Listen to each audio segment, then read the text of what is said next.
서울 구로구 대형마트에서 또 집단 감염이 나왔습니다.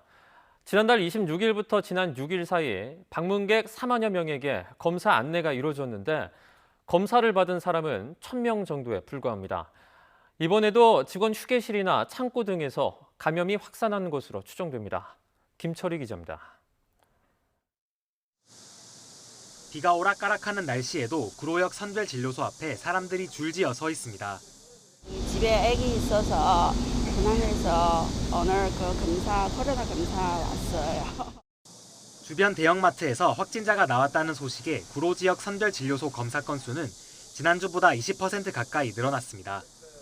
평소 같으면 800명 정도 방문을 하는데 마트에서 확진자가 나온 그 월요일에는요 1,300명대 정도 방문하셨거든요.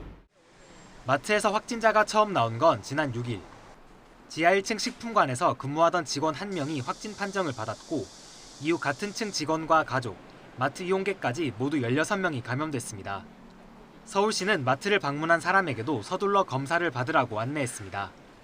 방문자 기록이 없어 어려움을 겪었던 지난달 백화점 집단 감염과는 달리 이번에는 QR코드 등 출입 명부가 있어 신속히 검사 안내를 할 수 있었습니다. 현재까지 마트 방문자 가운데 감염된 사람은 6명으로 집계됐지만 더 늘어날 가능성이 있습니다.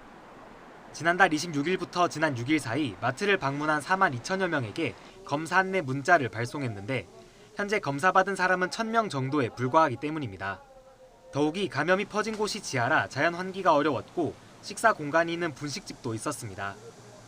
확진자가 발생한 장소는 지하에 위치해 자연 환기가 어려웠으며 장시간 근거리에서 근무하고 이번에도 감염은 직원 휴게실과 창고 등 공용 공간에서 확산한 것으로 추정됩니다. 전문가들은 출입자 관리도 중요하지만 이렇게 함께 쓰는 공간의 개선이 시급하다고 거듭 강조했습니다.